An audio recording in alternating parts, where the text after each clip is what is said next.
অবশেষে একে বিয়ের মণ্ডপে মিঠিলকে সিঁদুর পরিয়ে বিয়ে করলো বাবিল। খুশি হয়ে গেল সবাই। হ্যাঁ বন্ধুরা, এমনটাই দেখা যাবে। তাই সম্পূর্ণ জানতে ভিডিওটিতে লাইক দিয়ে চ্যানেলটি সাবস্ক্রাইব করে দেখতে থাকুন। গল্পের শুরুতে দেখা যাবে ঠাকুর মশাই বাবিলকে বিয়ের মণ্ডপে নিয়ে যেতে বলে। তখনই কোয়েলের বাবা নতুনের কাছে আসে আর এসেই বলে, বেয়াই মশাই, আপনারা যদি অনুমতি দেন তাহলে আমরা জামাইকে বিয়ের মণ্ডপে নিয়ে যেতে পারি। তখন নতুন বলে, ঠিক আছে ঠিক আছে, আমি অনুমতি দিলাম, আপনারা নিয়ে যান। তখনই কোয়েলের বাবা বাবিলকে উঠিয়ে বিয়ের মণ্ডপে নিয়ে যায়। তখন বাবিল গিয়ে বলে, আমাকে কি করতে হবে? তখন পুরোহিত মশাই বলে, তোমাকে কিছু করতে হবে না বাবা, আমি মন্ত্র পড়বো, তুমি বসে থাকো, কিছু কাজ আছে। তারপরে দেখা যাবে বরযাত্রীতে মিঠি, কিষাণু সহ সবাই চলে আসে। তখন তো কোয়েলের বাবা মা বলে, আপনারা চলে এসেছেন, ব্যাস এবার আমাদের সবকিছু পূরণ হয়েছে। আপনারা এসেছেন, খুব ভালো লাগলো, ভেবেছিলাম আরো আগে আসবেন। তখন প্রাঞ্জল বলে, আসলে বিয়েটা আমাদের কারো মন মতো নয় তো, তার জন্যই হয়তো বা আসতে চেয়েছিলাম না। তখনই কোয়েলের মা বলে, এখন আর এসব কথাগুলো বলে কি হবে বলুন, যা হওয়ার তা তো হয়েই যাচ্ছে। তখন প্রাঞ্জল বলে, তারপরেও ইচ্ছা থাকে তো, তাই না? অন্য একটা মেয়ের সঙ্গে বিয়ে হওয়ার কথা ছিল। এখন আপনাদের মেয়েকে কিন্তু আপনারা বোঝাতে পারতেন, দেখছেনই তো আমাদের ছেলে কিন্তু একদম রাজি নয়। তখন কোয়েলের মা বলে, আপনাদের কি মনে হয় আমরা ওকে বুঝাইনি? অনেক বুঝিয়েছি।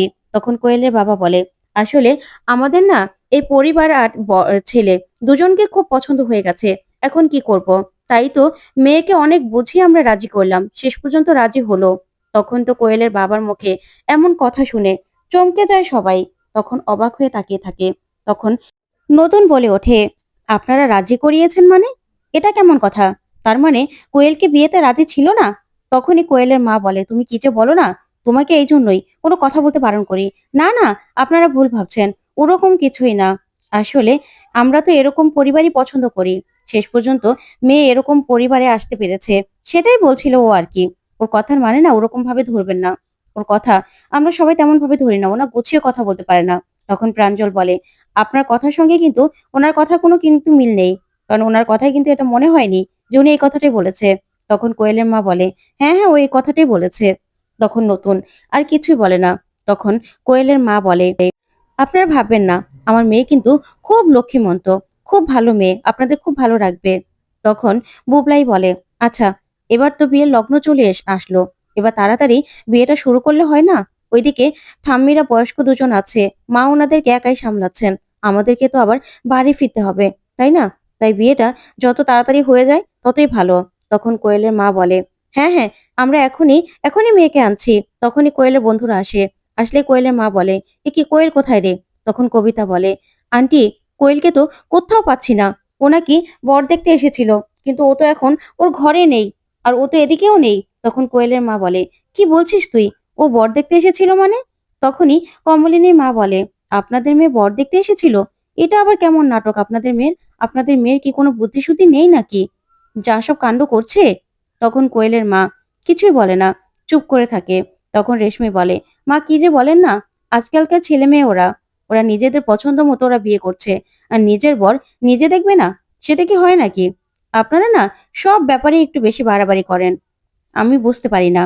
তখন কমলিনীর বাবা বলে, শোনো বৌমা, তোমার এত কথা বলা তো কোনো দরকার নেই। তোমার কাছে যেটা ঠিক মনে হচ্ছে সেটা কিন্তু আমাদের কাছে ঠিক মনে হয়নি। আর তোমারই বা এত সব কথার মধ্যে কথা বলার কি দরকার বলো তো? এটা কেমন কথা যে বিয়ের আগেই বরকে বউ দেখতে আসবে? তখন নতুন বলে, আচ্ছা ঠিক আছে, এসব কথা থাক, এখন তাড়াতাড়ি আপনাদের মেয়েকে আনার ব্যবস্থা করুন, তাড়াতাড়ি বিয়েটা সেরে আমাদেরকে যেতে হবে। তখন নতুন বলে, কাকা বাবু, আপনারা বসবেন তো, অনেকক্ষণ হয়েছে এসেছেন। তখন প্রাঞ্জল বলে, হ্যাঁ আমাদেরও তো বয়স হয়েছে, আমাদেরও কিন্তু তাড়াতাড়ি বাড়ি ফিরতে হবে। তখন কোয়েলের বাবা আর মা বলে, হ্যাঁ হ্যাঁ, এখনই নিয়ে আসছি, আপনারা আমার মেয়ের উপরে এত রাগ করবেন না। আপনারা যদি এত রাগ পুষে রাখেন তাহলে আমাদের মেয়ে ও বাড়িতে গিয়ে কি করে ভালো থাকবে বলুন তো? তখন নতুন বলে, এটা কেমন কথা বলছেন, আপনাদের মেয়ে কেন ভালো থাকবে না বলুন তো? আমরা না ওরকম মানুষ নই। তখন বুবলাই বলে, হ্যাঁ আন্টি, আপনি না এসব নিয়ে ভাববেন না।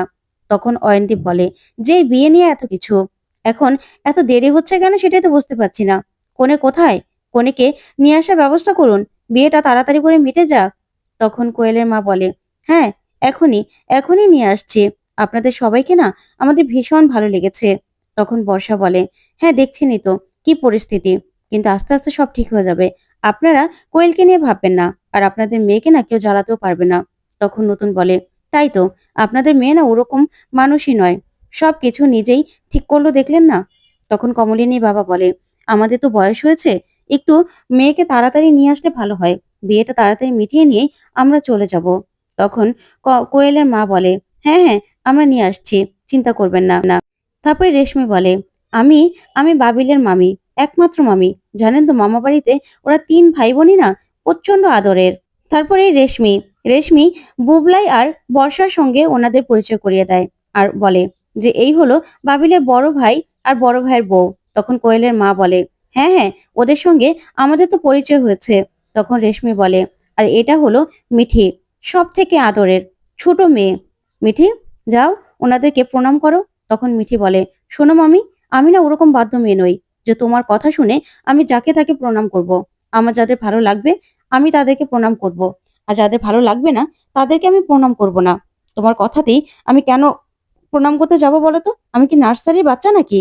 তখন রেশমি বলে, মিঠি, তুই না বড্ড চ্যাটাং চ্যাটাং কথা বলিস। তোর কথাগুলো আর কমলো না।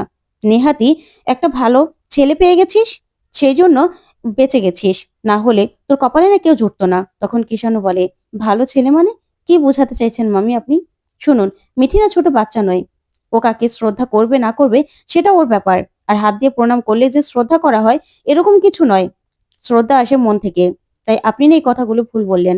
তখন রেশমি বলে, হ্যাঁ, হ্যাঁ, এখন তো আমার কথাগুলো ভুল মনে হবেই, তাই না? তখন কিষাণু বলে, মামি অনেকক্ষণ এসেছেন, আপনি গিয়ে বসবেন চলুন। তখনই পুরোহিত মশাই বলে, কনে কোথায়? এবার কনেকে নিয়ে আসুন।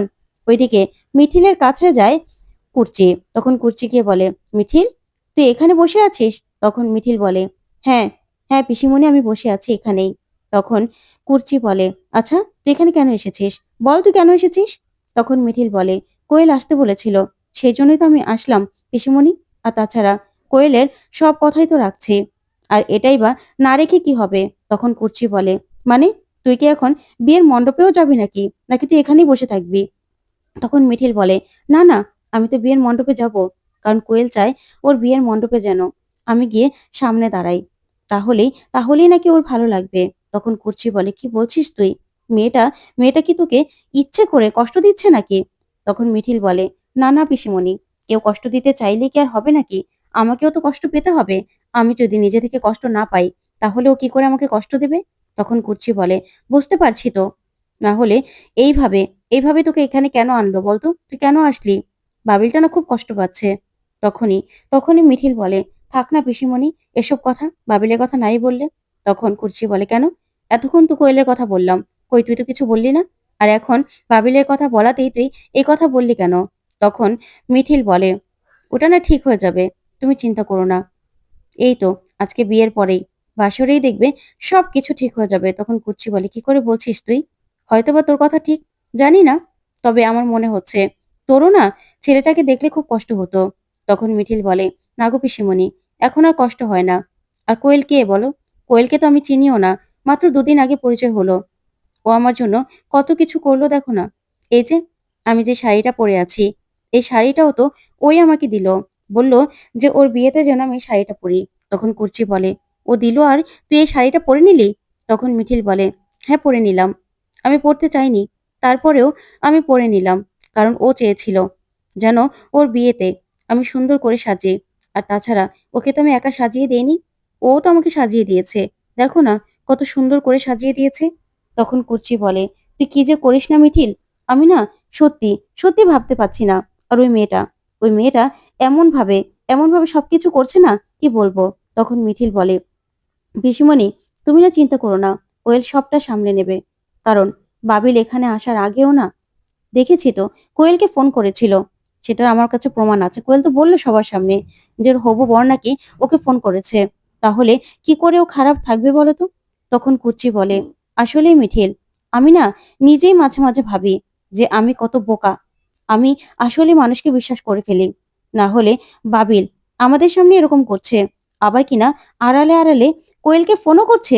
আমি তো ভাবতেই পারছি না। তখনই সেখানে ডাবলু আর সুলক্ষণা চলে আসে আর এসে বলে, মা তুমি এখানে? তখন মিঠিলকে দেখে ডাবলু বলে, মিঠিল দি, তুমি এখানে বিয়ের মণ্ডপে যাবে না? তখন মিঠিল বলে, হ্যাঁ যাবো তো বিয়ের মণ্ডপে। তখন কুর্চি বলে, তোমরা এখানে? তখন ডাবলু বলে, হ্যাঁ তোমাকে খুঁজতে খুঁজতেই তো চলে এলাম। আর তাছাড়া একটা কাণ্ড ঘটেছে।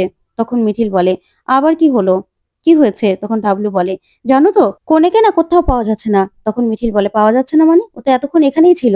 তখন সুলক্ষণা বলে, হ্যাঁ ওকে তো সব জায়গায় খোঁজা হচ্ছে, কোথাও পাওয়া যাচ্ছে না। আর ওদের বাড়িটাও তো এত বড় নয় যে ও থাকলে খুঁজে পাওয়া যেত না। তখন মিঠিল বলে, ও তো এতক্ষণ এখানেই ছিল, ও নিজেই তো বর দেখতে গেল। আর আমিও কিছু বলিনি, আমি এখানে বসে রইলাম। তখন কুর্চি বলে, আবার কোন নতুন নাটক শুরু করে দিয়েছে মেয়েটা, কে জানে। তখন ডাবলু বলে, ও বর দেখতে গেছে? তখন সুলক্ষণা বলে, বাবা আমি তো কিছু বুঝতেই পারছি না, আজকালকার মেয়ে কিনা নিজের বর দেখতে নিজে গিয়েছিল। তখন মিঠিল বলে, হ্যাঁ এই বলেই তো বেরিয়ে গেল, তারপরে আর আসেনি, ওর বন্ধুরা অবশ্য ওকে খুঁজতে এসেছিল। তখন সুলক্ষণা বলে, হ্যাঁ ওকে তো কোথাও পাওয়া যাচ্ছে না। তখন মিঠিল বলে, হয়তোবা ফাইনাল টাচ দিতে গেছে মেকআপের, আর কোথায় থাকবে, চলে আসবে। তখনই ডাবলু বলে, আচ্ছা ঠিক আছে মিঠিল দি, তাহলে চলো আমরা বিয়ের মণ্ডপে গিয়ে বসি। তখন কুর্চি বলে, হ্যাঁ মিঠিল চল। তখন মিঠিল বলে, হ্যাঁ পিসিমণি চলো চলো, গিয়ে ওদের বিয়ে দেখতে হবে তো, বিয়েটাও তো শুরু হয়ে যাবে। তখন কুর্চি বলে, হ্যাঁ তাই তো, চল চল, এবার আমিও দেখি তুই কি করে বিয়েটা দেখিস। তখন মিঠিল বলে, কেন পিসিমণি, আমি কি দেখতে পারবো না? তোমার কি মনে হয়? আর তাছাড়া সবকিছু তো আমি নিজের হাতে করে দিলাম, এখন বিয়েটা দেখতেই আর সমস্যা কি? যা আমার নয় সেটা আমার কি করে হবে বলো তো? তার জন্য তো আর কষ্ট পেয়েও কিছু হবে না। তখন কুর্চি বলে, সত্যি মিঠিল, আমার না খুব অবাক লাগছে। আর বাবিলকেও না আমার খুব বিরক্তি লাগছে, জানিস তো, ওই মেয়েটাকে তোমার সহ্যই হয় না। তখন মিঠিল বলে, না না পিসিমণি, যে বাড়ি বউ হয়ে যাবে তাকে দেখে এরকম বিরক্তি হলে তো হবে না। তখন সুলক্ষণা বলে, মিঠিল দি তোমাকে কিন্তু খুব সুন্দর লাগছে, দেখে মনে হচ্ছে তুমিই কোনে। তখন ডাবলু বলে, তুমি কি যে বলো না, কেন এসব কথাগুলো বলছো? তখন সুলক্ষণা বলে, ঠিকই তো, দেখো না, দেখে বোঝাই যাচ্ছে না কার বিয়ে। তখন মিঠিল বলে, তুমি কি আমাকে নিয়ে উপহাস করছো? তখন ডাবলু বলে, না না মিঠিল দি, তুমি রাগ করো না, আসলে ও ছেলে মানুষ তো, কি থেকে কি বলে ঠিক নেই, চলো চলো, এই বলে বেরিয়ে যায়। ওইদিকে দেখা যাবে কোয়েলকে কোথাও খুঁজে পাচ্ছে না। তখন কবিতা এসে বলে, কাকুবাবু কোথাও কোয়েলকে খুঁজে পাচ্ছি না, পুরো বাড়ি দেখে নিয়েছি। তখন কোয়েলের বাবা মা বলে, কি বলছো তোমরা, আমার মেয়েটা কোথায় চলে গেল? কোথায় চলে গেল আমার মেয়েটা? কি হলো আবার, কোথাও আবার জ্ঞান হারিয়ে পড়ে যায়নি তো? তখন কোয়েল বলে, সব জায়গায় তো খুঁজে দেখেছি, কোথাও নেই। তখন কমলিনীর মা বলে, আপনাদের মেয়ে আবার কি নাটক শুরু করলো? তখন কোয়েলের বাবা মা বলে, না না নাটক কেন করবে, ও নিশ্চয় পাওয়া যাবে, ও আর কোথায় যাবে। এই বলেই চারদিক খুঁজতে চলে যায় ওনারা। তখন রেশমি বলে, আহারে মেয়েটা এত লাঞ্ছনা নিতে পারেনি, সেই জন্যই হয়তোবা কোথাও চলে গেছে রাগ করে।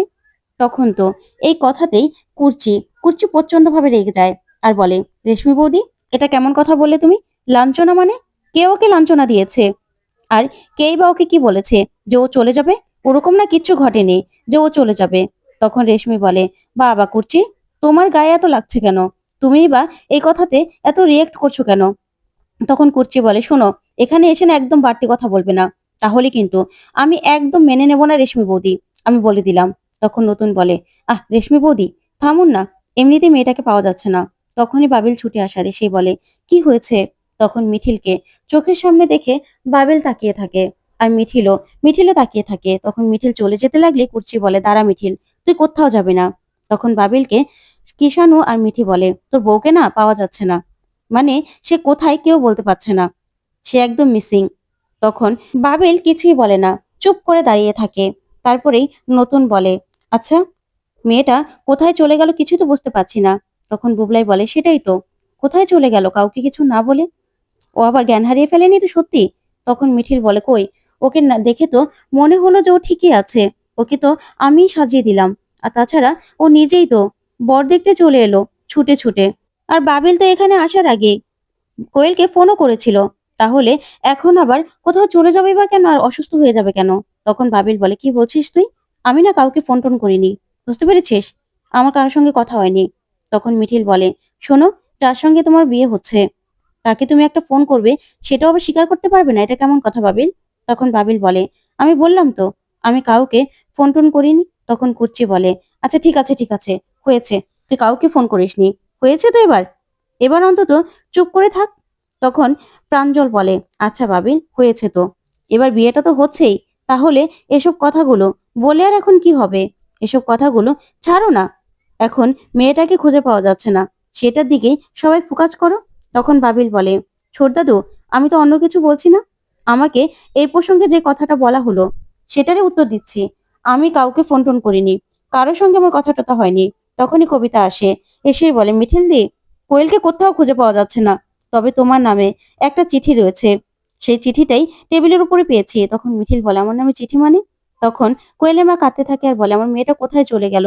এত লাঞ্ছনা আমার মেয়েটা সহ্য করতে পারেনি। তখন নতুন বলে, লাঞ্ছনা মানে?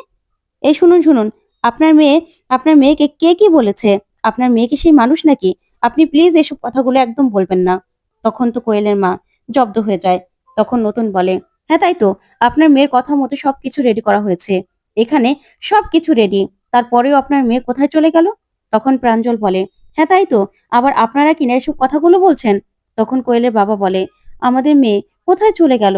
তখন মিঠিল বলে, আচ্ছা, কোয়েল তো ঠিকই ছিল, তাহলে ও কোথায় চলে গেল সেটাই তো বুঝতে পারছি না। তখন বুবলাই বলে, আচ্ছা মিঠিল, তুই চিঠিটা খুলে দেখ না, ওই চিঠিটার মধ্যে কি লিখেছে। তখন বর্ষা বলে, হ্যাঁ মিঠিল, তোমার নামে হয়তো বা কোনো ইনফরমেশন দিয়ে রেখেছে, দেখো না খুলে। তখন মিঠিল বলে, আমি না খুলতে সাহস পাচ্ছি না, তোমরা একটু কেউ খোলো না। তখন অয়নদীপ বলে, এখানে তো খেলা পুরো জমে গেছে, একটা চিঠি লিখে কোণে উধাও, আর চিঠিটাও কেউ খুলতে পারছে না। এই মিঠিল, তাড়াতাড়ি চিঠিটা পড়ে দেখো তো, দেখো। তখন কোয়েলের মা বলে, চিঠি লিখে গেছে তোমাকে? ওই আমাদের তো কিছু লিখে যায়নি, দেখো তো মা, এটার মধ্যে কি লেখা আছে? আমাদের মেয়ে কোথায় চলে গেল? কিছুই তো বুঝতে পারছি না, আমাদের একমাত্র মেয়ে, সে বিয়ের আসর ছেড়ে কোথায় চলে গেল? তখন মিঠিল চিঠিটা খোলে, আর খুলেই পড়া শুরু করে। আর সেখানে মিঠিলকে পুরো চিঠিটা লেখা আছে, যেখানে লেখা ছিল যে কোয়েল একজনকে বহু বছর ধরে ভালোবাসে, তার ধর্ম আর কোয়েলের ধর্ম আলাদা, যার কারণে কোয়েলের বাবা মা কখনোই এই সম্পর্কটা মেনে নেয়নি। তখন তো এই কথাগুলো শুনে সবাই হাঁ করে তাকিয়ে থাকে।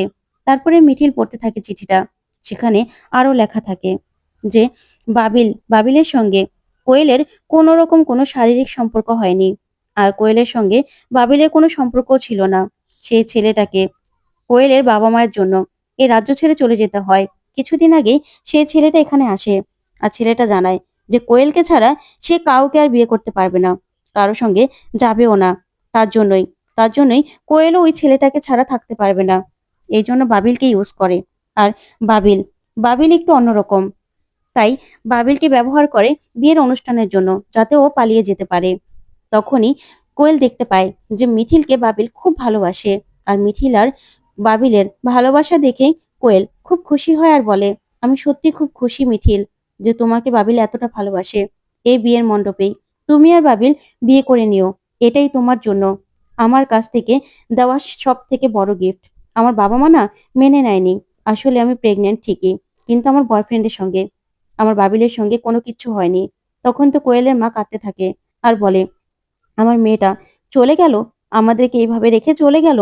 তারপরে বাবিল বিয়ের মণ্ডপ থেকে চলে যেতে লাগলেই নতুন বাবিলকে আটকায় আর বলে, নতুন বাবিল, কোথায় যাচ্ছিস তুই? তখন বাবিল বলে, এখানে তো আর আমার কোনো কাজ নেই, আমি তো সবাইকে বলেছিলাম, কিন্তু কেউ আমার কোনো কথা বিশ্বাস করেনি। তখন মিঠিল বলে, এখন কি তোমার পা ধরে পা ধরে আমাকে আমাকে ক্ষমা চাইতে হবে, তোমাকে রাজি করাতে হবে? তখন বাবিল কিছুই বলে না। তারপরে নতুন বলে, বাবিল, কথা শোন। তারপরেই মিঠিল আর বাবিলকে একসঙ্গে নিয়ে কোয়েলের বাবা মাকে নতুন বলে, আপনাদের বিয়ের মণ্ডপে যদি দুজনকে বিয়ে দিই আপনাদের কোনো আপত্তি আছে? তখন কোয়েলের মা বলে, না, আমাদের কোনো আপত্তি নেই। ওইদিকে মিঠি আর কিষানু সবাই খুশি হয়ে যায়। তখন কোয়েলের বাবা মা বলে, আমাদের মেয়েটা তো আমাদের ছেড়ে চলেই গেল, আমরা আর কি বলবো। মিঠিল মা, তুমি বিয়ে করে নাও, বাবিলকে তুমি বিয়ে করে নাও, আসলেই তুমি খুব ভাগ্যবতী, বাবিল তোমাকে খুব ভালোবাসে, আমাদের কোনো আপত্তি নেই। আমাদের মেয়ে আমাদের ছেড়ে এইভাবে চলে গেল, আমাদের একমাত্র মেয়েটাকে হারাতে হবে, সেটা আমি কোনোদিনও ভাবতে পারিনি। তখন কোয়েলের বাবা বলে, তোমাকে তো বলেছিলাম মেনে নাও, মেনে নিলে কি হতো, কি হতো মেনে নিলে? তখন তখন নতুন বলে, যাক, আপনারা অনুমতি দিলে তাহলে এখানে বিয়েটা হবে, না হলে হবে না, কারণ কনে রাজি, আর এখানে বড় রেডি। তখন অয়নদীপ বলে, হ্যাঁ, অর্ধেক বিয়ে তো হয়েই গেছে, এখন বাকিটুকু আপনারা যদি রাজি থাকেন তাহলে এখানেই হয়ে যাবে, আমাদের আর কোনো সমস্যা নেই, আমরা বিয়ে পড়িয়ে এখান থেকে চলে যাব। আপনাদের মেয়ে যার সঙ্গে যাওয়ার তার সঙ্গে তো চলে গেছে, এবার অন্তত আমরা সবাই খুশি। আমরা এতদিন যেটা চেয়েছিলাম সেটাই হবে। এবার এবার আপনারা রাজি হলেই হয়। তখন তো কোয়েলের বাবা-মা বলে, "না, না, আমাদের আমাদের কোনো আপত্তি নেই।" তখন বাবিল বলে, "আমি কি বলেছি এই বিয়েটা আমি করব? আমি এখন এই বিয়েটা করব না।" তখন মিঠিল বলে, "কেন বাবিল? এখন তুমি আমার উপর রেগে আছো?" তখন বাবিল বলে, "আমাকে তো কেউ বিশ্বাস করেনি। এই কথাগুলো আমি বারবার বলেছিলাম যে আমি এরকম কিছু করিনি।" তখন মিঠিল বলে, "বিশ্বাস করার অবশ্যই কারণ ছিল। কারণ কোয়েল এরকমভাবে সবটা বলেছিল। কি করে অবিশ্বাস করব?" তখন বাবিল বলে, "সেই দায় তো আর আমার নয়, তাই না?" তখনই রেশমি সুযোগ বুঝে বলে ওঠে, "থাক না, এখন ছেলেটার এমনিতেই মনের অবস্থা ভালো নয়। এখন বিয়ের জোর করার দরকার নেই। আর ওনাদের মেয়েটাও মিসিং। পুলিশে ডায়েরি করতে হবে। তার জন্যই দরকার নেই তো এখন এই বিয়ে-টিয়ের কথা ভাবার।" তখন প্রাঞ্জল বলে, "শোনো বৌমা, ওনাদের মেয়ে না মিসিং নয়। ওনাদের মেয়ে নিজের ইচ্ছেতেই নিজের বয়ফ্রেন্ডের সঙ্গে চলে গেছেন। আর এখানে তোমাকে এত কথা বলতে কে বলেছে? হ্যাঁ?" বাবিল রাগ করেছে। ওর রাগটা ভেঙে গেলেই ও ঠিক মিঠিলকেই তো বিয়ে করবে। ও তো অন্য কাউকে বিয়ে করবে না। তাহলে তোমার এত কথা দরকার কি? তখন কমলিনীর বাবা বলে, "হ্যাঁ, তাই তো বৌমা। তুমি কেন এত কথা বলছো? সব ব্যাপারে তোমাকে কথা না বললে হয় না। তাই না? এখানে মিঠিল আর বাবিলেরই বিয়ে হবে। যেটা আমরা দেখার জন্য এসেছি। আর বাবিল, শোন, আমি তোর দাদু বলছি। তুই বিয়েটা করে নে। আর রাগ করিস না। আমার কথা তুই শোন। এবার বিয়ের পিঁড়িতে বসে পড়। না হলে যে খুব বেশি দেরি হয়ে যাবে। তুই তো এটাই চাস। আমরাও তো জানি। তাই প্লিজ আর রাগ করিস না।" তখন প্রাঞ্জল বলে, "হ্যাঁ বাবিল, আমিও তোকে বলছি, বিয়েটা করে নে। আর অমত করিস না। আর রাগ করিস না।" তখন বাবিল বলে, "আমিও তো সবাইকে বোঝানোর চেষ্টা করেছিলাম।" তখন মিঠিল বলে, "থাক, থাক না। ও যখন বিয়েটা করতে চাইছে না, তাহলে আর দরকার নেই এই বিয়ের।" তখন নতুন বলে, "বাবিল এত কথা বলে না।" তখন বর্ষা বলে, "আচ্ছা মিঠিল, ও না হয় রাগ করেছে। তুমিও কি রাগ করবে? এই সুযোগটা না সবসময় আসে না। এখন বিয়ের মণ্ডপ রেডি, তোমরা বিয়ে করে নাও।" তখন বর্ষা বাবিলকে বলে, "বাবিল আর রাগ করো না। সব ভুল বোঝাবুঝিগুলো মিটিয়ে এখন তাড়াতাড়ি ৪ হাত এক করার ব্যবস্থা করি আমরা। তোমরা আর কিছু বলো না।" তখন তো সবাই খুব খুশি। তারপরে দেখা যাবে ডাবলু বলে, "ব্যাস, আপনারা না কষ্ট পাবেন না। আপনাদের মেয়ে ঠিক ফিরে আসবে। আর এবার আমাদের আমাদের ভাইদা আর হলো মিঠিলদের বিয়েটা হয়ে যাক।" তখন সুলক্ষণা বলে, "হ্যাঁ, ভগবান যার সঙ্গে যার মিল রেখেছে সেই তো আসল জুটি হবে। আপনারা মন খারাপ করবেন না। আপনাদের মেয়ে ঠিক ফিরে আসবে।" তখন কোয়েলের মা বলে, "আমার মেয়েটা এভাবে আমাদেরকে ছেড়ে চলে গেল?" তখন মিঠিল বলে, "আমি আমি কোয়েলকে ফোন করছি। আমি কোয়েলকে ফোন করে এখনই আসতে বলবো।" এই বলেই কোয়েলকে ফোন করলেই দেখতে পায় কোয়েলের ফোনটা সুইচ অফ। তখন কোয়েলের বাবা বলে, "তোমার কি মনে হয় মা? আমার মেয়ে ফোনটা অন করে রাখবে? ওরা তো এখন কত ব্যস্ত থাকবে। বিয়ে করবে। হয়তোবা তোমার বউ ভাতে আসবে।" তারপর নতুন বলে, "নাও, নাও, বর আর কনেকে বিয়ের মণ্ডপে নিয়ে যাও। আমি বরং কমলিনীকে একটা ফোন করে আসি। কমলিনীকে সুখবরটা দিয়ে আসি। তোমরা যাও, ওদের ৪ হাত এক করে দাও।" এই বলেই মিঠিল আর বাবিলকে বিয়ের মণ্ডপে নিয়ে যেতে বলে নতুন। আর ওইদিকে কমলিনীকে ফোন করতে যায় নতুন। তারপরেই বর্ষা বাবিল আর মিঠিলকে বিয়ের মণ্ডপে নিয়ে যায়। ওইদিকে ওদের শুভ দৃষ্টি, তারপরে ৭ পাকে ঘোরা সব রকম রিচুয়ালস গুলো পূরণ করা হয়। আর এদিকে এদিকে নতুন নতুন ফোন করে কমলিনীকে। আর ফোন করে সবটা বললে কমলিনী কাঁদতে থাকে আর বলে, "সত্যি? সত্যি বলছো তুমি?" তখন নতুন বলে, "হ্যাঁ গো, আমি সত্যি বলছি। তোমার মনের আশা পূরণ করেছে ঠাকুর। চলে গেছে। কোয়েল চলে গেছে। এখানে তোমার বৌমা আর ছেলেকে আমি নিয়ে আসছি। সবকিছু ব্যবস্থা করো। এখানেই বাসর হবে। এই বাড়িতে তো আর হবে না, তাই না?" তারপরে দেখা যাবে বাবিল আর মিঠিলের সিঁদুরদান। তখন বাবিল হাতে সিঁদুর তুলে নেয়। তারপরে মিঠিলের সিঁথি একদম রাঙিয়ে দেয় বাবিল সিঁথিতে সিঁদুর দিয়ে। তখন মিঠিল আর বাবিল দুজন দুজনের দিকে তাকিয়ে থাকে। তো বন্ধুরা, কেমন লাগলো আজকের আপডেট? কমেন্ট করে জানাতে ভুলবে না। পরবর্তী আপডেট পেতে চ্যানেলটি